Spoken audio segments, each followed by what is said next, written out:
അപ്പോൾ ഇന്നൊരു cheat day മീലാണ് pasta വിത്ത് soya chunks. അപ്പോൾ ഇതാരെങ്കിലും പരീക്ഷിച്ചിട്ടുണ്ടാവില്ല, ഒന്ന് ട്രൈ നോക്കട്ടെ. അപ്പോൾ നോർമലി നിങ്ങൾ പാസ്ത എങ്ങനെ കുക്ക് ചെയ്യുന്നു അങ്ങനെ തന്നെ അത് കുക്ക് ചെയ്ത് മാറ്റി വയ്ക്കുക. അതുപോലെ തന്നെ സോയാബീൻ എങ്ങനെ കുക്ക് ചെയ്യുന്നു, സോയാബീൻ ചങ്ക്സ് ആണ് കേട്ടോ, അതെങ്ങനെ കുക്ക് ചെയ്യുന്നു അതങ്ങനെ തന്നെ മാറ്റി വയ്ക്കുക. അപ്പോൾ നമുക്കിനി ടൊമാറ്റോ പ്യൂരി ഉണ്ടാക്കണം. അപ്പോൾ അതിന് ടൊമാറ്റോ കുറച്ച് ബോയിൽ ചെയ്തിട്ട് ഒരു മിക്സർ ഗ്രൈൻഡറിലിട്ട് ഗ്രൈൻഡ് ചെയ്ത് മാറ്റി വെക്കുക. അപ്പം നമ്മുടെ സോയ ചങ്ക്സ് റെഡി ആയിട്ടില്ലേ, അതിനകത്തേക്ക് കുറച്ച് ginger garlic paste, red chilli sauce, പിന്നെ കുറച്ച് സോയാ സോസ്, പിന്നെ മുളക് പൊടി, കുറച്ച് ഗരം മസാല, ഇത്ര ഇട്ടിട്ട് നന്നായിട്ടൊന്നിട്ട് മിക്സ് ചെയ്യുക. എന്നിട്ട് ആ മിക്സ് ചെയ്തതിനകത്തോട്ട് നമ്മൾ കുറച്ച് കോൺഫ്ലവർ ആഡ് ചെയ്തിട്ട് മുട്ട പൊട്ടിച്ചൊഴിക്കുക.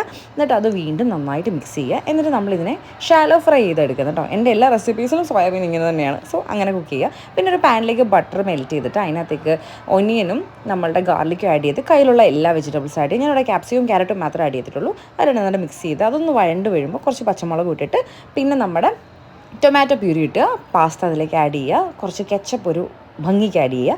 എന്നിട്ട് കയ്യിലുള്ള ഏത് ചീസാണെന്ന് വെച്ചാൽ അത് ആഡ് ചെയ്യുക. മൊസറല്ല ഉണ്ടെങ്കിൽ വെരി ഗുഡ്, ഞാൻ മൊസറല്ലയാണ് ആഡ് ചെയ്തേക്കുന്നത്. പിന്നെ സീസണിങ്ങിന് വേണ്ടി കുറച്ച് കുറയ്ക്കാൻ. അപ്പോൾ ഇത്രയേ ഉള്ളൂ. ഉപ്പും കൂടി ഇട്ടൊന്ന് മിക്സ് ചെയ്തെടുക്കുക കേട്ടോ.